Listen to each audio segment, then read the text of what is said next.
Hello and welcome to Center for Ambition. Today topic is delimitation commission, that is परशीमन आयोग. इसको हम समझेंगे कि डिलिमिटेशन कमीशन क्या होता है और जो हमारा डेली न्यूज़ में रहता है डिलिमिटेशन कमीशन, जैसे आपने द हिंदू इंडियन एक्सप्रेस में आता है डिलिमिटेशन कमीशन में गवर्नमेंट को मेजॉरिटी नहीं मिल रही है, या दूसरे शब्दों में कहें उनको बहुमत नहीं मिल रहा है. तो डेली ये न्यूज़पेपर में हमेशा रहता है दैट इज परशीमन आयोग, जिसको हिंदी में बोलते हैं आपको परशीमन. परशीमन डिलिमिटेशन का मतलब परिसीमन और delimitation commission is a body, तो इसको परिसीमन आयोग बोलते हैं. तो इसको एक एक करके सारी चीज़ें हम समझते हैं कि डिलिमिटेशन कमीशन है क्या है और गवर्नमेंट को कितनी मेजॉरिटी चाहिए डिलिमिटेशन में कोई भी अमेंडमेंट करने के लिए, और उसके अलावा इसके प्रॉस एंड कॉन्स क्या हो सकते हैं, एडवांटेज डिसएडवांटेजेस क्या हो सकते हैं. Why are southern state are against the delimitation process, southern state delimitation process के अगेंस्ट क्यों है, ये सारी चीज़ें हम पढ़ने की कोशिश करेंगे. That's our Telegram channel. ये हमारा टेलीग्राम चैनल है और ये हमारा कॉन्टैक्ट नंबर है. इस पर आप कॉन्टैक्ट कर सकते हैं, कोई भी चीज़ जान सकते हैं, information regarding the any exam, PT, mains, interview, उसके रिगार्डिंग आप जो भी लेना है यहाँ से कर सकते हैं. तो पहला हमारा यही है कि डिलिमिटेशन बिल क्या है. तो डिलिमिटेशन बिल की अगर बात करूं, डिलिमिटेशन, तो इसको मैं बोल रहा हूं परिसीमन. परिसीमन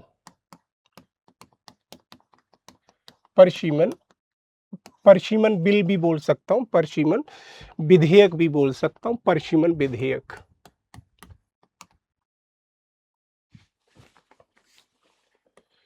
विधेयक. तो यहाँ से एक चीज़ मुझे समझ में आ रही है कि परिसीमन विधेयक के बारे में हम पढ़ रहे हैं, तो सीधी सी बात है इसमें हमें क्या क्या पढ़ना है. इसमें पहले हमने पढ़ना है कि डिलिमिटेशन बिल क्या होता है. कॉन्टेक्स्ट हमारा अगर है कि डिलिमिटेशन बिल जो रिसेंटली गवर्नमेंट ऑफ इंडिया या बीजेपी लाने की कोशिश कर रही है, तो डिलिमिटेशन बिल क्या है, उसमें क्या क्या प्रोविज़न है. और फिर है डिलिमिटेशन कमीशन, हम समझेंगे कि डिलिमिटेशन क्या होता है और डिलिमिटेशन कमीशन क्या होता है. तो डिलिमिटेशन का मतलब सीधा से हुआ कि adjusting and redrawing the boundaries of constituency on the basis of the population के बेसिस पे जो बाउंड्री हम ड्रॉ करते हैं कंस्टिट्यूएंसी की, उसको बोलते हैं डिलिमिटेशन. और डिलिमिटेशन कमीशन का मतलब सीधा से हुआ जौन सा आयोग, कौन जो बॉडी करती है एडजस्टिंग ऑफ द बाउंड्री, उसको हम बोलते हैं क्या, डिलिमिटेशन कमीशन. फिर हमारा आता है कि डिलिमिटेशन जो कमीशन है उसके प्रपोज्ड है, उसके फेवर में क्या पॉइंट, पॉजिटिव पॉइंट क्या हो सकते हैं. फिर है कि डिलिमिटेशन बिल के आर्गूमेंट अगेंस्ट क्या हो सकते हैं, कि इसके अगर मेंस में क्वेश्चन आता है कि critically examine the delimitation bill, तो यहाँ से हम लिख सकते हैं कि डिलिमिटेशन बिल को कैसे क्रिटिकली एग्जामिन या एनालिसिस किया जाएगा. फिर वे फॉरवर्ड हम लिख सकते हैं, वे फॉरवर्ड क्या होता है. तो ये सारी चीज़ें हैं कि हमें सारी चीज़ समझनी है. तो कॉन्टेक्स्ट ऑफ द टॉपिक का यही है कि रिसेंटली यूनियन गवर्नमेंट ने क्या किया, 131 कॉन्स्टिट्यूशनल अमेंडमेंट इंट्रोड्यूस किया है इन द हाउस में. तो उसके लिए कुछ मेजॉरिटी होनी चाहिए, वो सारी चीज़ें हमें देखनी. That's why this delimitation commission in the news. ये डिलिमिटेशन कमीशन इसकी वजह से ये न्यूज़ में है. तो ये सारी चीज़ें हमें पढ़नी है. तो सबसे पहले हमारा पहला ही आ जाता है डिलिमिटेशन कमीशन के प्रोविज़न क्या है. तो सबसे पहले यहाँ पे अगर मैं समझूँ, थोड़े से शब्दों में अगर समझने की कोशिश करूं डिलिमिटेशन का, तो डिलिमिटेशन अगर मैं समझूं तो डिलिमिटेशन डिलिमिटेशन डिलिमिटेशन का मतलब क्या होता है. डिलिमिटेशन बिल का, डिलिमिटेशन का सीधा सा मतलब होता है कि हम जो भी कंस्टिट्यूएंसीज हैं हमारी, जो भी हमारी कंस्टिट्यूएंसीज हैं,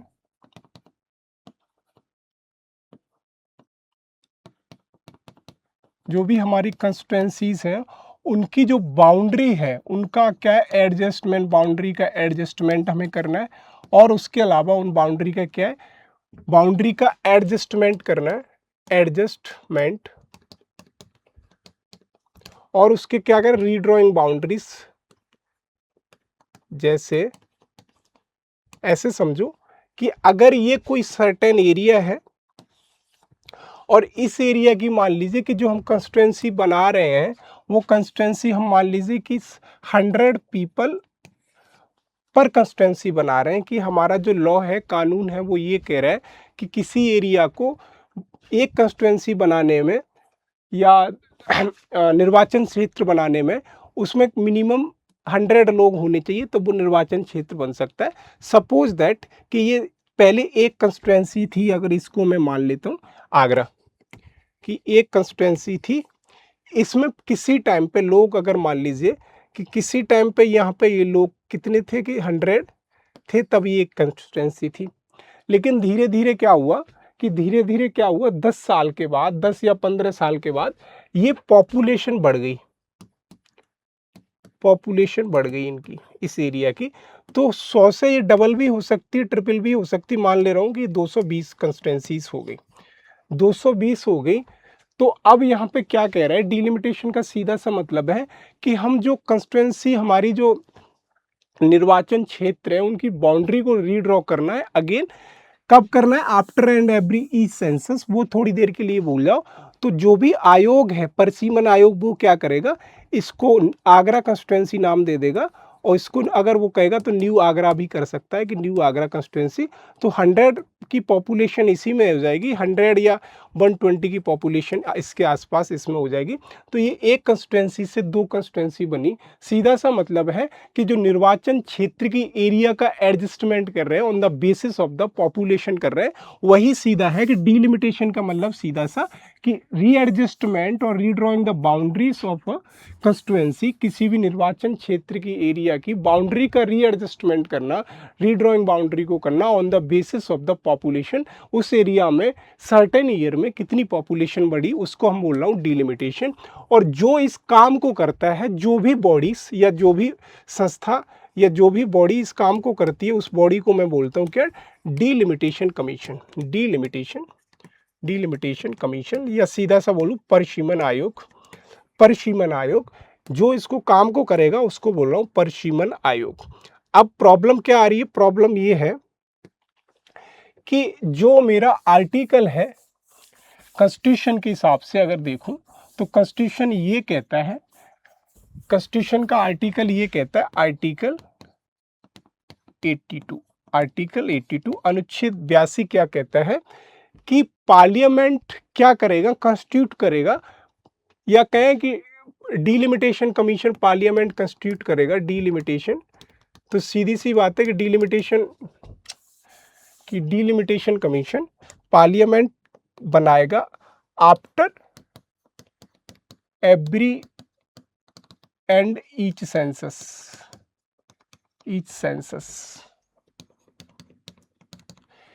सीधा सा ये हुआ कि जो हमारा डिलिमिटेशन कमीशन बनेगा, परिसीमन कमीशन बनेगा, वो क्या करेगा, वो पार्लियामेंट बनाएगा as per the article, parliament बनाएगा एज पर द आर्टिकल 82।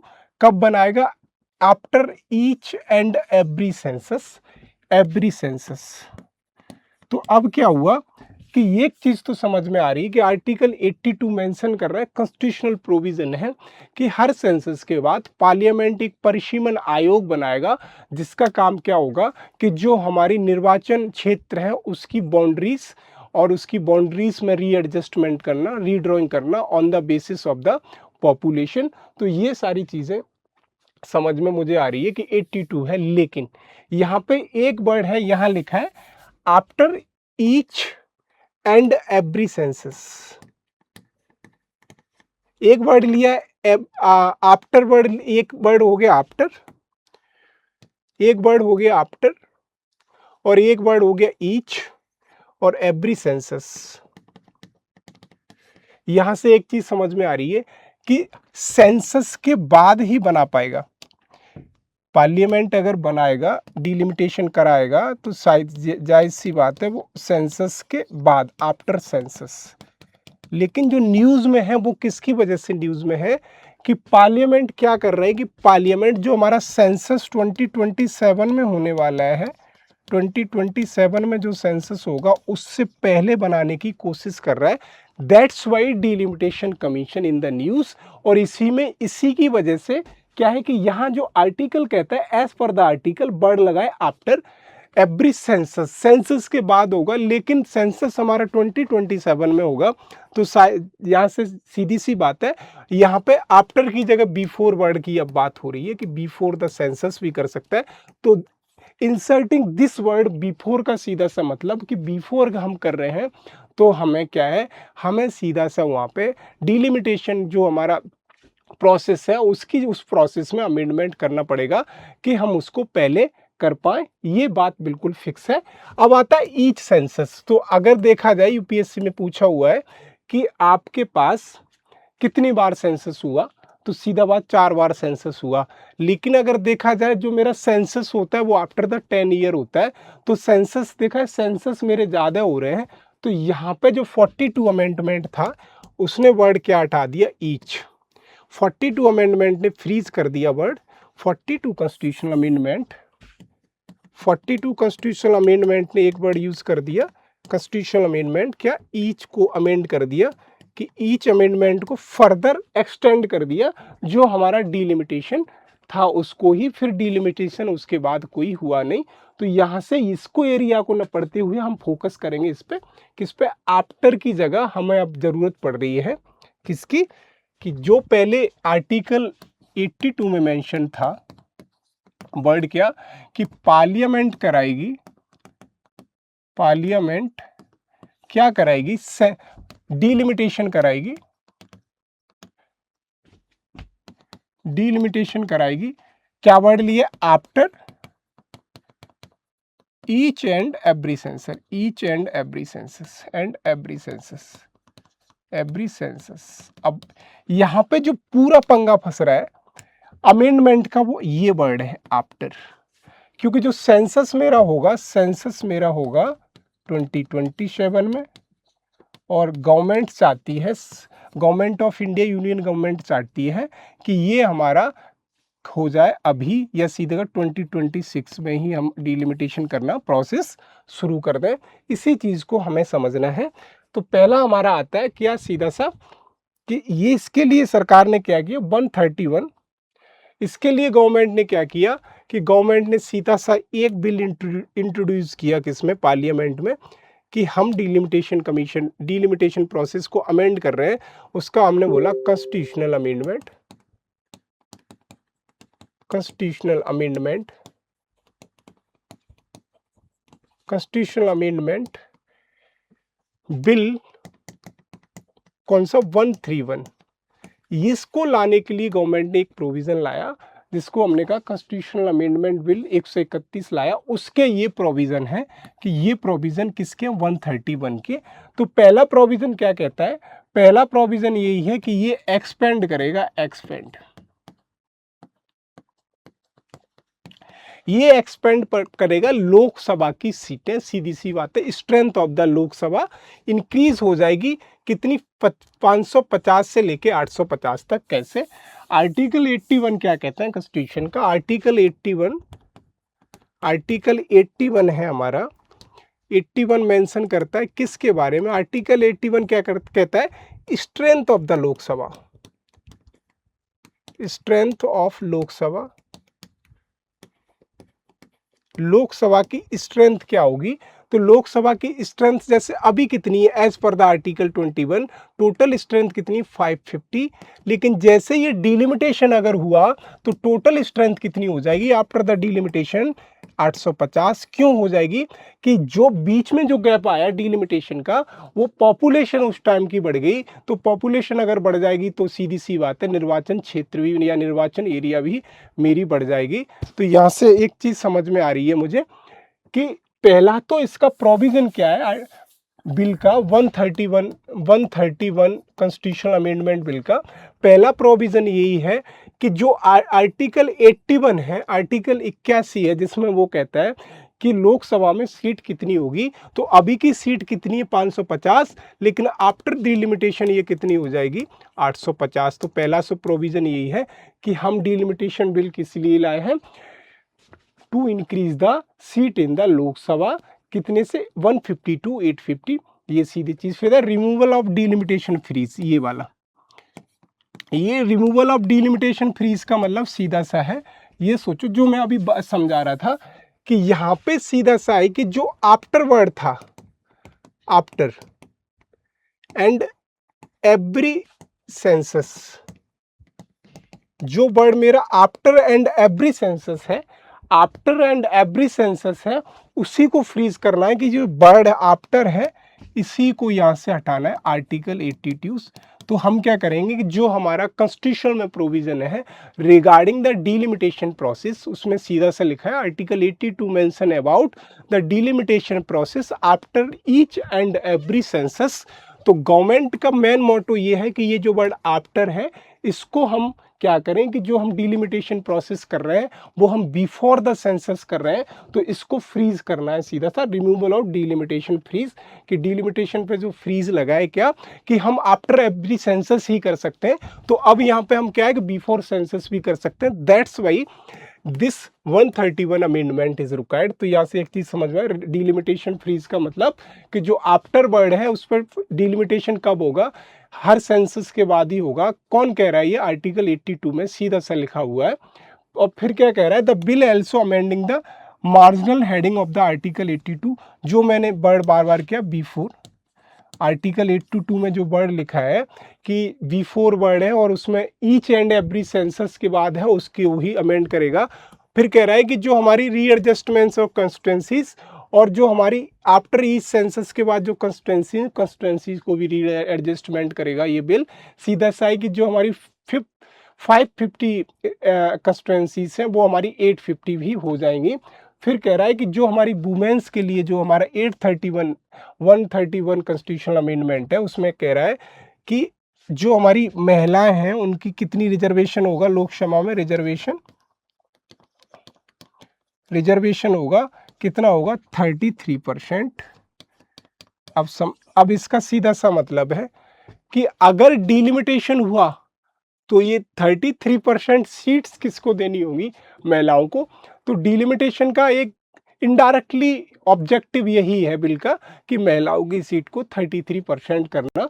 तो ये सारे प्रोविजन है मेरे रिगार्डिंग द डिलिमिटेशन। हालांकि इसमें बहुत ज़्यादा है लेकिन ये मैन क्योंकि हम डिलिमिटेशन पढ़ रहे हैं इसमें हम कोई भी regarding the reservation of the women नहीं पढ़ रहे हैं। तो that's why here we are going to discuss only the delimitation process, not about the reservation policies और reservation of 33% for the women in the parliament. तो यहाँ पे सिर्फ हम डिलिमिटेशन पढ़ रहे हैं कि डिलिमिटेशन प्रोसेस क्या होता है। फिर हम देखते हैं 331 अमेंडमेंट बिल की जो प्रोविजन है। पहला तो देखो ये 331 अमेंडमेंट क्या कहता है, यहां से थोड़ा समझो कि अगर मुझे अमेंडमेंट करना है डिलिमिटेशन प्रोसेस में तो एक चीज समझनी है कि अमेंडमेंट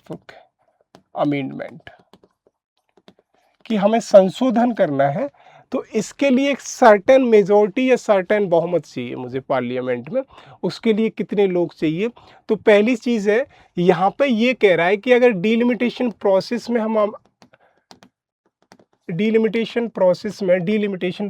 में अगर हम कोई भी अमेंडमेंट करेंगे या संशोधन करेंगे तो उसके लिए मुझे एक सर्टेन मेजॉरिटी चाहिए। सर्टेन मेजॉरिटी क्यों चाहिए कि मुझे वो पार्लियामेंट से पास कराना है। तो उस मेजॉरिटी को ये कह रहा है, कौन सी मेजॉरिटी चाहिए, स्पेशल मेजॉरिटी, विशेष बहुमत। तो विशेष बहुमत चाहिए, स्पेशल मेजॉरिटी चाहिए। तो यहाँ पे एक वर्ड लिखा है स्पेशल मेजॉरिटी, जैसे दो चार तरीके की होती है, प्रेसिडेंट के लिए अलग होती है। यहाँ पे कह रहा है कि स्पेशल मेजॉरिटी में क्या चाहिए, पहला पॉइंट क्या चाहिए कि पहला तो ये चाहिए कि प्रेजेंट एंड वोटिंग का 2/3 चाहिए, 2/3 ऑफ प्रेजेंट एंड वोटिंग मतलब अगर पार्लियामेंट में पहले तो 50% वाला आपको यहाँ पे फॉलो करना पड़ेगा, उसके बाद आपको प्रेजेंट कितने लोग हैं उनका 2/3 वोट हमें चाहिए, प्रेजेंट एंड वोटिंग का 2/3। फिर उसके बाद अगर ये हो गया उसके बाद एटलीस्ट 50% कहूँ 50% स्टेट से रेटिफिकेशन चाहिए, स्टेट रेटिफिकेशन। क्यों, क्योंकि इसमें सीधा सा देखें कि डिलिमिटेशन प्रोसेस होगा तो वो आर्टिकल वन को ही नहीं, आर्टिकल 81 में नहीं, वो सीधा सा 170 जो स्टेट असेंबलीज के लिए आर्टिकल है, स्टेट असेंबली के लिए, उसमें भी अमेंड करेगा कि वहाँ पे भी क्या है ना, वहाँ पे भी सीधी सी बात है, वहाँ पे भी सीटें कहीं पे बढ़ेंगी, ज़्यादातर बढ़ेंगी, वहाँ पे भी सीटें बढ़ेंगी। तो अगर किसी भी अमेंडमेंट प्रोसेस में स्टेट का इंटरेस्ट जुड़ा हुआ है, जो हमारी राज्य है, राज्यों का अगर वहाँ पे इंटरेस्ट है, तो वहाँ राज्य का रेटिफिकेशन चाहिए। रेटिफिकेशन का मतलब वो भी एक तरीके से सिंपल मेजोरिटी से वोटिंग करेंगे, उसको मैं क्या बोल रहा हूँ, उसको मैं बोल रहा हूँ 50% ratification by the state, by state. तो वही है कि इस बिल को अगर मुझे सदन में पास कराना है, पार्लियामेंट में, तो पहले मुझे मेजोरिटी कौन सी चाहिए, स्पेशल मेजोरिटी, ये याद रखना। ये कहाँ पे अमेंडमेंट प्रोसेस दिया है मेरा, ये आर्टिकल 368 में सीधा सा दिया है कि as per the 368 amendment process क्या होनी चाहिए, आर्टिकल 368 अमेंडमेंट प्रोसेस क्या होनी चाहिए।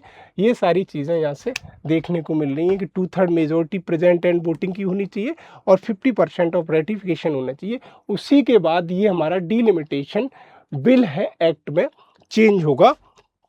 वही सारी चीज़ें हमें इसमें समझनी है। वही कह रहा है कि रिक्वायर्ड स्पेशल डिलिमिटेशन अगर प्रोसेस है उसको मैं करना चाहता हूँ special majority in the parliament. Special majority का मतलब 2/3 ऑफ प्रेजेंट एंड वोटिंग, जो हमने समझा। आल्दो मेजोरिटी टॉपिक बहुत बड़ा है, उसको किसी दिन अच्छे से अलग से समझेंगे।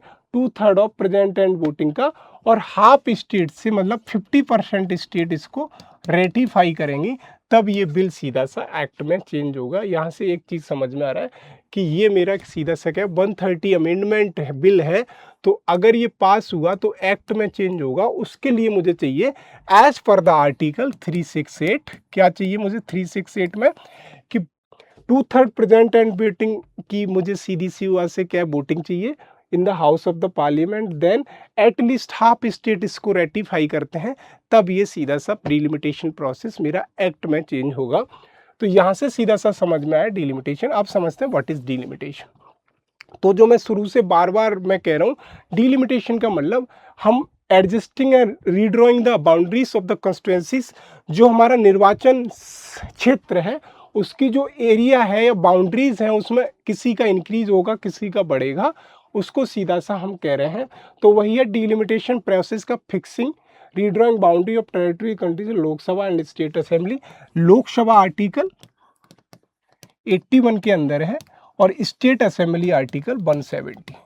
तो यहाँ पे सीधा सा कह रहा है कि अगर हमने डिलिमिटेशन किया तो हमें लोकसभा की जो बाउंड्रीज हैं, जैसे सपोज दैट आगरा की एक लोकसभा है, फिरोजाबाद की लोकसभा है, या किसी अन्य क्षेत्र की लोकसभा है, उसकी भी बाउंड्री रीएडजस्ट होंगी।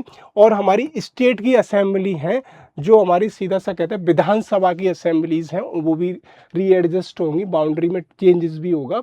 तो आर्टिकल 81 और आर्टिकल 170 में भी चेंज होगा, किसके रेस्पेक्ट में, नंबर ऑफ सीट की रेस्पेक्ट में।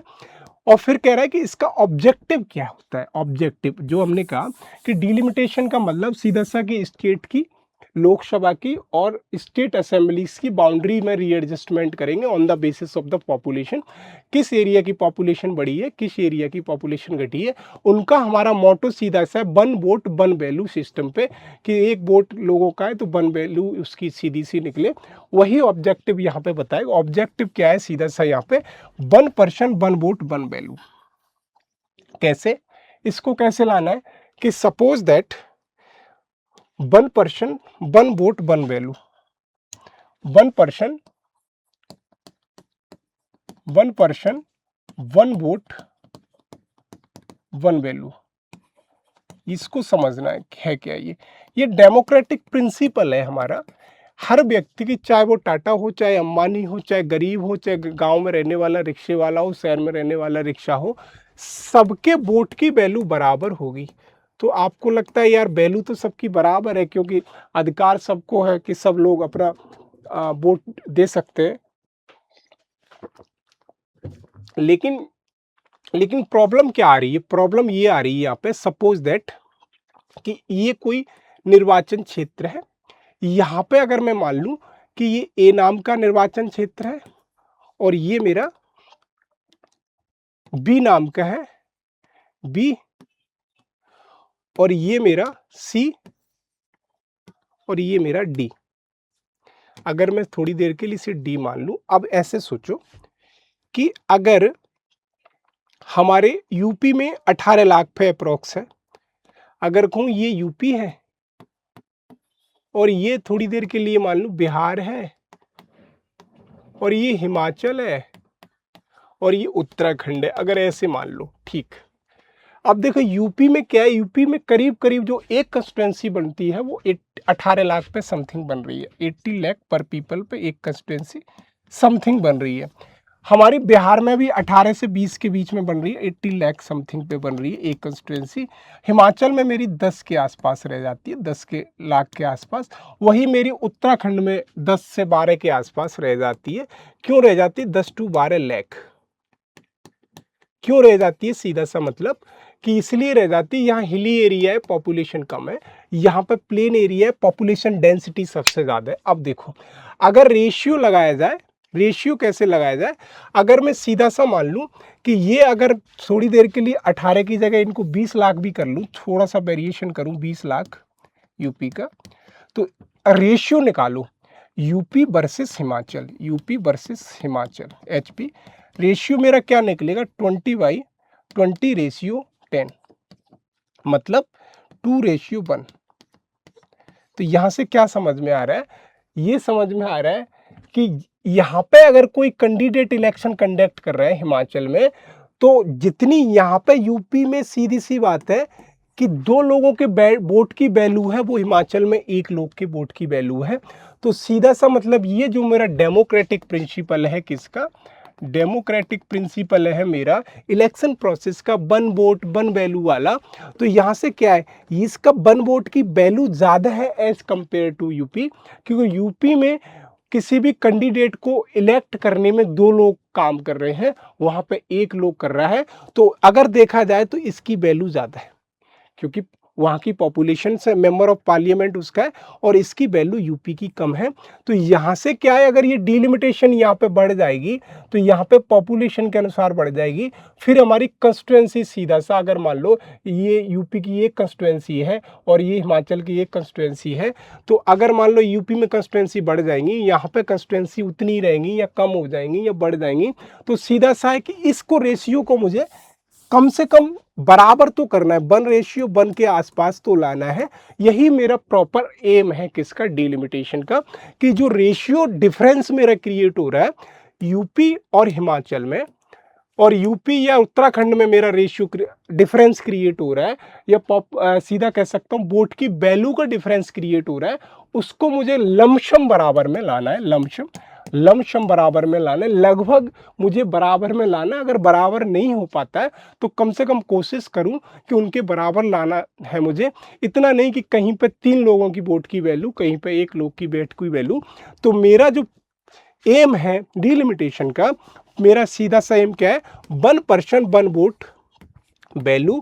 कैसे करेंगे? जब हम रीएडजस्टमेंट ऑफ किसका करेंगे? बाउंड्रीज का। ये चीज समझ में आ रही है कि हम प्रॉपर कंस्टिट्यूएंसीज की बाउंड्री का रीएडजस्टमेंट करेंगे on the basis of the population. अगर हिमाचल की पॉपुलेशन नहीं बढ़ी तो क्या है कि कंस्टिट्यूएंसी उतनी रहने देंगे, यूपी में बढ़ा देंगे। तो यही इसका मेन एम है, किसका? 1 वोट 1 वैल्यू प्रॉपर तरीके से इंप्लीमेंटेशन करना, डेमोक्रेटिक प्रिंसिपल बेस्ड पे। अब क्या है कि जो मैंने कहा आर्टिकल 82 डिलिमिटेशन के बारे में बताता है कि parliament each and every census के बाद डिलिमिटेशन एक्ट या डिलिमिटेशन बनाएगा, और जिससे क्या है कि जिसमें आर्टिकल 172 का भी सिमिलर रीएडजस्टमेंट होगा। तो डिलिमिटेशन प्रोसेस 2 स्तर पे हो रही है कि स्टेट की भी बाउंड्री चेंज करेगी, स्टेट की विधानसभाओं की, और जो हमारी लोकसभा है उनकी भी बाउंड्री चेंज करेगी। तो स्टेट की बाउंड्री चेंज कर रही है, इसलिए यहाँ पे स्टेट का रेटिफिकेशन है, और पार्लियामेंट की कर रही है 81 आर्टिकल, जो मैं बार बार कह रहा हूँ आर्टिकल 81। तो वहाँ पे इसलिए पार्लियामेंट की स्पेशल मेजोरिटी से चाहिए। और फिर हम समझते हैं डिलिमिटेशन कमीशन के बारे में। डिलिमिटेशन समझा हमने, अब हमें समझना है क्या कि डिलिमिटेशन कमीशन का कंपोजिशन क्या होता है। Composition, COMPOSI, composition of delimitation commission, delimitation commission. कि अगर ये पीटी का सवाल है, पहले तो देखो delimitation commission is not a constitutional body, although delimitation process is mention in the constitution, but delimitation commission mention नहीं है, डिलिमिटेशन प्रोसेस सीधा लिखा है कि पार्लियामेंट क्या करेगा, फॉर्म करेगा एक डिलिमिटेशन कमीशन को, जिसका काम क्या होगा कि उसका काम सीधा सा होगा कि रीएडजस्टमेंट ऑफ द बॉडी। तो वहाँ पे डिलिमिटेशन को अगर देखो तो delimitation commission is not a constitutional body, लेकिन delimitation process is a constitutional. तो यहाँ से एक चीज़ समझना है कि अगर आए कि डिलिमिटेशन कमीशन कॉन्स्टिट्यूशनल बॉडी है, नहीं, delimitation commission is statutory bodies, statutory body है, लीगल बॉडी है, सीधा सा ये समझना है हमें। तो आर्टिकल 82 में क्या है, delimitation process, article 82 mention about the delimitation process, not the delimitation bodies. तो वहाँ पे आपने देखा होगा, वहाँ पे सिर्फ ये लिखा है कि parliament each and every census के बाद डिलिमिटेशन कराएगा। यहाँ पे ये नहीं लिखा है कि डिलिमिटेशन में कंपोजिशन क्या होगा, कौन मेंबर होगा, नहीं होगा।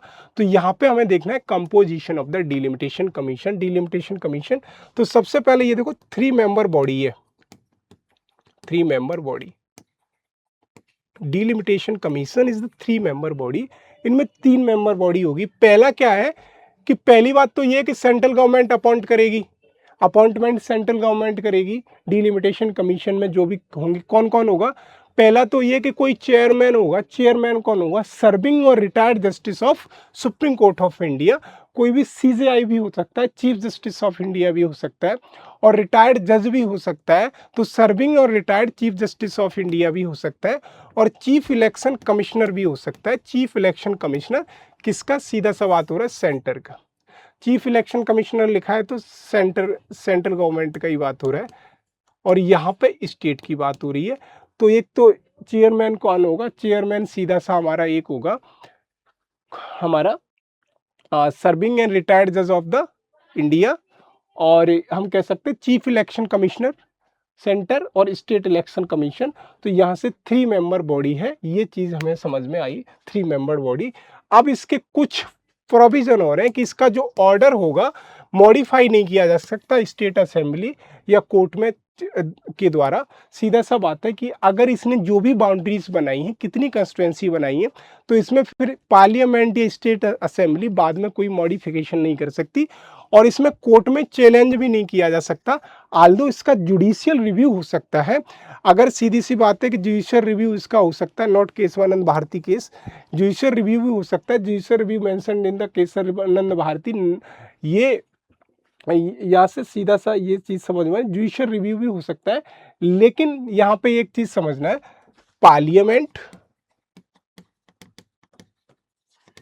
पार्लियामेंट स्टेट असेंबली इसकी जो रिपोर्ट है उसमें कोई भी चेंजेस नहीं कर सकती है, ये चीज़ समझ में आनी है। अब तक डिलिमिटेशन प्रोसेस हमारी कब तक हुई है, 1952, 1963, 70, ये यूपीएससी में पूछा हुआ सवाल है, पीटी का सवाल है कि हमारी 4 बार हो चुकी है, यही पूछा था उसमें। अब ये इसके बाद जो मैंने कहा जी, इसके बाद हमारा 42 अमेंडमेंट ने इसकी जो सीलिंग लिमिट थी वो फ्रीज कर दी थी, फिर बहुत सारे अमेंडमेंट हुए उसमें। इसलिए क्या है कि डिलिमिटेशन कमीशन बहुत ज़्यादा न्यूज़ में है। फिर वही आर्गूमेंट फेवर एक केस है इसमें, अब मैं बता दे रहा हूँ, ये केशवानंद भारती केस नहीं, राठौर करके केस है, मुझे नाम पूरा नहीं आ रहा, राठौर वर्सेस इस यूनियन स्टेट ऑफ इंडिया। उसमें सुप्रीम कोर्ट ने ये कहा था, सुप्रीम कोर्ट ने ये कहा उसमें, सुप्रीम कोर्ट का सीधा सा मतलब इस केस में सुप्रीम कोर्ट ने ये कहा, सुप्रीम कोर्ट ने कि अगर डिलिमिटेशन प्रोसेस में अगर लगता है नल एंड बॉडीफाइड है, या मान लीजिए आर्बिट्रेरी इन नेचर है, तो उसका हम जुडिशियल रिव्यू भी करा सकते हैं। तो वही सीधी सी बात यहाँ से निकल के आ रही है कि जुडिशियल रिव्यू भी हो सकता है किसका। तो ये चीज़ हमें यहाँ से समझनी है कि इनका पूरा अगर नाम बता करूँ तो इसका ये है कि जुडिशियल रिव्यू हो सकता है। तो यहाँ से एक चीज़ समझो, किसका, हमारा डिलिमिटेशन प्रोसेस का, डिलिमिटेशन प्रोसेस का जुडिशियल रिव्यू हो सकता है, डिलिमिटेशन प्रोसेस का जुडिशियल रिव्यू।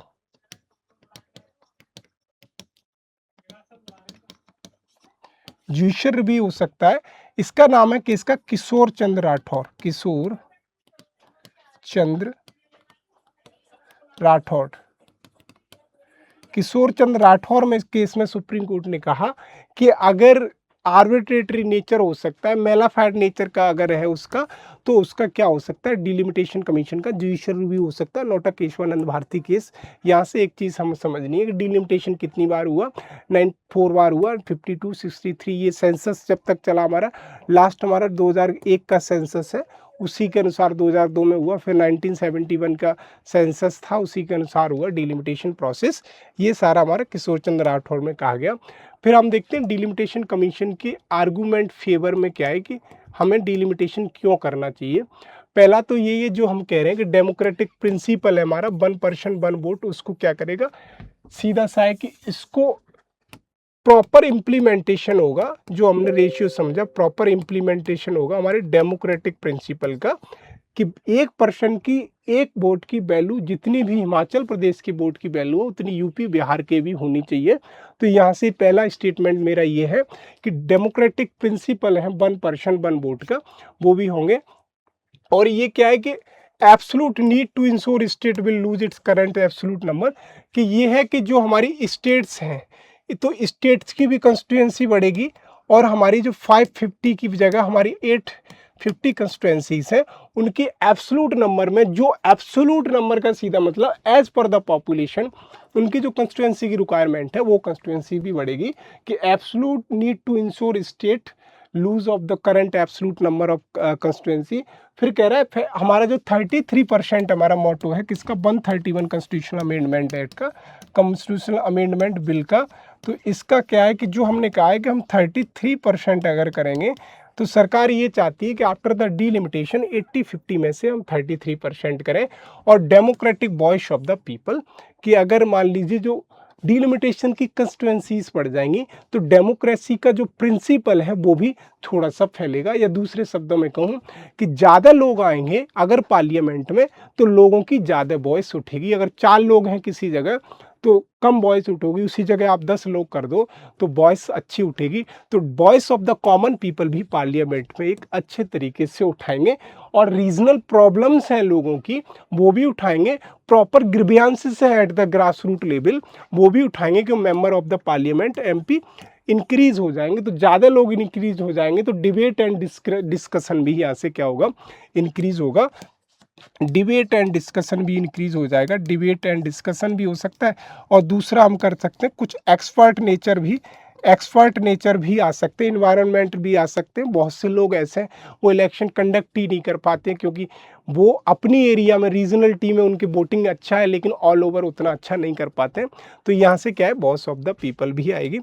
अब आता है आर्गूमेंट अगेंस्ट क्यों नहीं होना चाहिए, इशू क्यों है, पॉलिटिकल डेमोग्राफिक इशू पहला इशू यही है। कैसे कि suppose that this is our India, ये हमारा इंडिया है, ये मेरा नॉर्थ इंडिया है, ये मेरा साउथ इंडिया है। तो मैं कह रहा हूँ मेरी जो डीलिमिटेशन प्रोसेस हो रही है, डीलिमिटेशन प्रोसेस मेरी परिसीमन की जो भी प्रोसेस हो रही है, परिसीमन की वो प्रोसेस पॉपुलेशन बेस्ड पे हो रही है। तो अगर देखा जाए ड्यू टू द डेवलपमेंट सबसे ज़्यादा कहाँ पे हो रहा है, साउथर्न स्टेट में। तो यहाँ की पॉपुलेशन डिक्रीज हुई है और यहाँ की नॉर्थर्न स्टेट की इंक्रीज हुई है। तो मैं कह रहा हूँ मेरा पूरा डिलिमिटेशन की प्रोसेस किस पे बेस्ड है, पॉपुलेशन के डेटा पे बेस्ड है। पॉपुलेशन की सीधी बात है कि पॉपुलेशन की ग्रोथ पे बेस्ड है। तो इस एरिया में क्या है, इस एरिया में सीधा सा है कि इस एरिया में या तो MP की सीट बराबर रहेगी और घटने के भी चांसेस हैं, थोड़ी सी बढ़ सकती है। सबसे ज़्यादा इनमें बढ़ेंगी यूपी में, बिहार में, छत्तीसगढ़, MP, ये स्टेट में सबसे ज़्यादा बढ़ेंगी। तो दूसरा सीधा सा इनका कंसर्न है कि पावर शिफ्टिंग मेरी नॉर्थ साउथ टू नॉर्थ चली जाएगी, decision making power south to north चली जाएगी, या फाइनेंस जो हमारा फाइनेंस कमीशन करता है वो भी इनका नॉर्थ साउथ से नॉर्थ की तरफ चला जाएगा। तो इनका सबसे बड़ा है कि डेमोग्राफिक इशू सबसे बड़ा है कि पॉपुलेशन के बेस्ड पे अगर आप कर रहे हो, तो पॉपुलेशन के बेस्ड पे देखा जाए तो हमने डेवलपमेंट किया, अपनी एजुकेशन को सिस्टम बेटर किया, और जो गवर्नमेंट की पॉलिसी थी हमारे दो उसको भी बेटर किया, हमने पॉपुलेशन को भी कंट्रोल किया, एजुकेशन हेल्थ पे भी किया। और बहुत सारी फैसिलिटीज़ की, तो डेवलपमेंट का सबसे बड़ा इशू निकलेगा। और जो हमारी बीमारू स्टेट्स हैं यूपी, बिहार, एमपी वाली, उन स्टेटों में क्या है, हेल्थ की फैसिलिटीज़ और अदर फैसिलिटीज़ उतनी ज़्यादा बेटर नहीं हुई, तो पॉपुलेशन क्या है, इंक्रीज़ होगी। तो इनको सीधा सा क्या है कि ये स्टेट सबसे ज़्यादा क्या है कि इन स्टेट को सीधा सा पेनलाइज किया जाएगा on the basis of the demography. ये एक चीज़, ये सबसे बड़ा कंसर्न है इसका। तो कंसर्न इसमें एग्जाम्पल में हम लिख सकते हैं नॉर्थ एंड साउथ स्टेट का इशू। हम सीधा सा पॉपुलेशन यहाँ पे लिख सकते हैं, पॉपुलेशन इशू, ये पॉपुलेशन का एग्जाम्पल लिखे। फिर कह रहा है loss of political representation. Political representation का लॉस का मतलब जो मैं बार बार कह रहा हूँ कि वही मैंने कहा कि अगर साउथर्न स्टेट है मेरी ये वाली, तो इनका पॉलिटिकल सबसे ज़्यादा seat MP member of parliament की यहाँ बढ़ेंगी नॉर्थ में, यहाँ या तो बराबर रहेंगी या घट भी सकती हैं। तो इनका पॉलिटिकल रिप्रेजेंटेशन कम होगा लोकसभा में या पार्लियामेंट में, लॉस ऑफ पॉलिटिकल रिप्रेजेंटेशन भी दिखेगा। और प्रेसिडेंट इलेक्शन सीधा सा कि प्रेसिडेंट का election, not college, president election का सीधा सा मतलब कि जो प्रेसिडेंट का इलेक्शन होता है, प्रेसिडेंट का इलेक्शन होता है, तो प्रेसिडेंट का इलेक्शन कौन करता है, मेंबर ऑफ पार्लियामेंट, ऐसे समझो मेंबर ऑफ पार्लियामेंट। थोड़ी देर के लिए member of parliament, member of parliament करते हैं, जिसमें लोकसभा के होते हैं और राज्यसभा के मेंबर होते हैं। और हम कहते हैं जो मेंबर नहीं होते हैं, कौन से, नॉमिनेटेड मेंबर नहीं होते हैं इसमें। तो अगर लोकसभा के मेंबर बढ़ जाएंगे नॉर्थ स्टेट के, तो सीधा सा मतलब है जो पावर शिफ्ट हो जाएगी किसकी, वोटिंग की, regarding the election of the president, किसकी तरफ चली जाएगी, नॉर्थ की तरफ। तो अगर वो चाहकर भी किसी कैंडिडेट को सपोर्ट भी नहीं कर सकते कि पावर सबसे ज़्यादा हिंदी बेल्ट की आएगी, तो ये भी हो सकता है हिंदी बेल्ट का ही प्रेसिडेंट बार बार आते रहे कि जो पॉलिटिकल पार्टी है वो हिंदी बेल्ट पे ही सबसे ज़्यादा फोकस करेंगी, कि वो पॉलिटिकल पार्टी का सीधा सा मोटो रहता है कि gaining the vote more and more weight. तो इनका क्या है कि जो हमारा प्रेसिडेंट का इलेक्शन है उसमें भी प्रॉब्लम आएगी, और आएगी, दिख रहा है कि प्रेसिडेंट का election entirely based on the member of parliament. Member of parliament सीधा सा यहाँ से बढ़ रहे हैं नॉर्थर्न स्टेट के, तो साउथर्न स्टेट का ये भी कंसर्न है। फिर कह रहा है असॉल्ट फेडरलिज्म, जो हमारा फेडरल स्ट्रक्चर है, फेडरल स्ट्रक्चर का मतलब relation between the centre and the state, centre and state का जो फेडरल स्ट्रक्चर, यहाँ से ये कह रहा है कि अगर ऐसा हुआ क्या कि जो सीट बढ़ गई, तो ये सीधी सीधी बात है, ये बैकडोर सेंट्रल गवर्नमेंट क्या करिए, centralisation of the political power. जो हमारी पॉलिटिकल पावर है वो उसका सीधा सा सेंट्रलाइजेशन एक सर्टेन एरिया में हो जाएगा। किस एरिया में हो जाएगा, यूपी और बिहार में। तो सबसे ज़्यादा पॉलिटिकल पार्टी इसी एरिया में आएंगी, और ये भी हो सकता है इसी एरिया में सबसे ज़्यादा पॉलिटिकल रीजनल पार्टी भी उभर के आए, साउथ में उतनी ज़्यादा पॉलिटिकल पार्टी उभर के ना है। तो ये भी है इसमें कि जो नॉर्थन स्टेट्स हैं, यूपी में, बिहार में या एमपी में, इन्हीं में रीजनल पार्टी सबसे ज़्यादा उभरे। साउथर्न स्टेट में उभर, क्योंकि यहाँ वोटिंग कंस्टिट्यूंसी बढ़ेगी, तो इनके कैंडिडेट भी ज़्यादा आएंगे, रीजनल पार्टी भी यहाँ पे निकल के आएंगी। तो उनका सबसे बड़ा यही है कि जो हमारा फेडरल स्ट्रक्चर है उसको भी एक तरीके से सेंट्रलाइज हो जाएगा। और इकोनॉमिक डिस्पैरिटीज़ का मतलब कि हमारा जो फाइनेंस कमीशन है, फाइनेंस कमीशन हमारा किसके बेसिस पे देता है, एक हमारा फाइनेंस कमीशन क्या करता है, फाइनेंस कमीशन दो तरीके से डिवोल्यूशन करता है, एक हॉरिजेंटल एंड वर्टिकल। ऐसे समझो, अगर ये सेंटर है, सेंटर से अगर स्टेट्स को देता है, तो इस प्रोसेस को बोलते हैं वर्टिकल्स। ठीक, अगर finance commission A B C D, ये 4 स्टेट है, इनको आपस में जो भी पैसा होता है बांटता है। ऐसा नहीं कि हर स्टेट को बराबर मिलता है, पॉपुलेशन के बेस्ड पे। थोड़ी देर के लिए मान लूँ तो इसको, अगर ये यूपी है तो पॉपुलेशन बेस्ड पे बी को ज़्यादा मिल जाएगा, अगर ये हिमाचल है तो इसको कम मिलेगा। तो इसको मैं बोल रहा हूँ हॉरिजेंटल डिस्ट्रीब्यूशन है, हॉरिजेंटल डिवोल्यूशन, इसको मैं बोल रहा हूँ। ये जो within the state distribution of the finance is called as the horizontal devolution of the horizontal devolution of the finance. और जो सेंटर टू स्टेट देश थी, स्टेट्स, ऑल स्टेट 20, यहाँ पे मैं कहूँ कि सारी स्टेट्स मेरी आ जाती हैं, सारी स्टेट आ जाएंगी, 29 स्टेट यूनियन टेरिटरीज। तो ये सब मेरा वर्टिकल डिवोल्यूशन है। तो सबसे बड़ा है कि डिस्पैरिटी होगी, वो डिस्पैरिटी किस में होगी, हॉरिजेंटल डिवोल्यूशन में, न कि वर्टिकल डिवोल्यूशन में। याद रखना है, अगर यूपीएससी ये स्टेटमेंट पास कर दे कि जो डिस्पैरिटी क्रिएट होगी किस में होगी, वर्टिकल में, हॉरिजेंटल में, तो सबसे ज़्यादा disparity regarding the economic distribution या फाइनेंस डिस्ट्रीब्यूशन किसकी होगी, फाइनेंस डिस्ट्रीब्यूशन की। फाइनेंस डिस्ट्रीब्यूशन की क्या होगी, फाइनेंस डिस्ट्रीब्यूशन की क्या होगी, हॉरिजेंटल। हॉरिजेंटल डिस्ट्रीब्यूशन में सबसे ज़्यादा प्रॉब्लम होगी, ये सबसे एक डिस्पैरिटी आएगी। ये सारी चीज़ें हमारी हैं। फिर आता है way forward, what should be the next, कि हम क्या करें जिससे हमारा सीधा सा है कि हमारी डिस्पैरिटीज़ ना हो, हमारा फेडरल स्ट्रक्चर भी ठीक ठाक बना रहे। तो पहला यही है, consensus building among the states. हमारा कंसेंसस बिल्डिंग, जो हमारी स्टेट्स है उनके बीच में एक सामंजस्य बिठाना चाहिए with the help of the inter state council. Inter state council, inter state council, inter state council है हमारी, उसके थ्रू स्टेट्स में बात करनी चाहिए, कंसेंसस बताना चाहिए। इससे क्या है कि हमारा ये फेडरल रिलेशन है, कोऑपरेटिव फेडरलिज्म में स्ट्रांग बना रहे, ये सारी चीज़ होनी चाहिए। फिर कह रहा है कि हाइब्रिड मॉडल हमें अपनाना चाहिए, GSDP, GSDP gross state domestic product, not GDP, GSDP, कि हमें हाइब्रिड मॉडल का मतलब है कि हमें एक प्रोविज़न भी ऐड करना चाहिए उसमें कि जिस स्टेट की जीडीपी जितनी ज़्यादा अच्छी हो, उस स्टेट को, या जिस स्टेट ने हेल्थ के कह सकता हूँ डेवलपमेंट प्रोसेस में सबसे अच्छा बेटर परफॉर्मेंस की हो, स्टेट को भी उसमें फाइनेंस हमें देना चाहिए।